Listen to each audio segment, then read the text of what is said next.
Your Excellency, I have a question for you. What advice would you give to somebody who wants to go out there and make positive change, wants to make a difference in the world, but thinks to themselves, who am I to do that? I'm just one person. What difference can I make? What would you say to someone like that? Well, you've got to have confidence in your idea, first of all.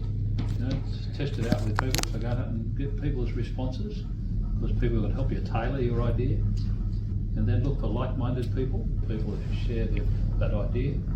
And then put your heads together to work out how you're going to do it. Okay. You can go for it. There's an old saying, the squeaky gate gets oiled. What happens when you keep opening and closing a gate? It gets annoying, doesn't it? Right? So if you've got your idea and you keep going to people, like a squeaky gate, they'll put oil on you. Little tactics like that you'll learn to apply. But I think it is building that team of like-minded people around you. And look for people with different skill sets to yours. Okay, if they're all alike, then we'll all think alike and we won't challenge each other. So build the team, people who will go to challenge your ideas.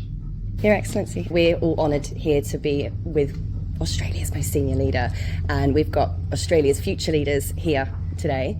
I'm sure that you got there with some pretty epic challenges along the way. When leaders are facing challenges and really tough days and days where it feels really, really heavy, that responsibility is tough, what advice do you give to people when they're facing challenge, when they're facing moments of imposter syndrome and I can't do this, when they are leading other people? Leadership is difficult. Speeches I give on leadership. I talk about leadership the pressure on leaders can actually be physical. You can touch it. It's real. So hard. And so what you need, again, is a core that you develop. You could call it ego, but you will develop an understanding of who you are, what makes you tick, what makes you strong. You'll develop that as you grow older. And for some people it will be a faith, other people it will be a philosophy, or other people it will be a way of practicing their life, and so on. But you will understand that what makes you strong, and developing that core over time and testing it as leaders. So put your hand up for leadership positions. There's only one way to learn to be a leader, and that's to be one. Mm-hmm. You can't read from books, you can't look from the sideline, you've got to be out there. And you'll fall over, get up and continue. But develop that understanding of what makes you tick, what makes you strong. And so there'll be days where that will be really tested. And the point about being a leader is not to survive, but to be successful for your team. And that's what you're about. So develop that core. And I do have a saying, and my staff have heard me say this so many times, you need an ego to lead, but you can't lead for your ego. So you need that core. You need that core to be strong, but as soon as you find yourself doing it because it makes you look good, then you're doing it for the wrong reasons.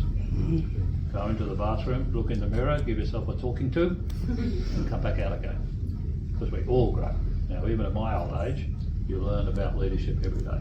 Don't block it out and think I'm there, just keep growing. So, how do you change hoping actually doing something? Hope is not a method. We can have all the great intentions in the world. We want to change the world, we want to help people, we want to do good charitable work, create opportunity for others. But guess what? It's a hope. That's all it is. Your job today is to put the hope up front and work out how you're going to do it. And that's the method. Coming up with your plan. So how are you going to change people's minds? How are you going to excite people about giving? How are you going to excite people about helping other people? In your strategic planning, you are now in the stratosphere. Strategic planning. How do we move from hope for a better world to actually achieving it? Up for it? Yes, we are. Good.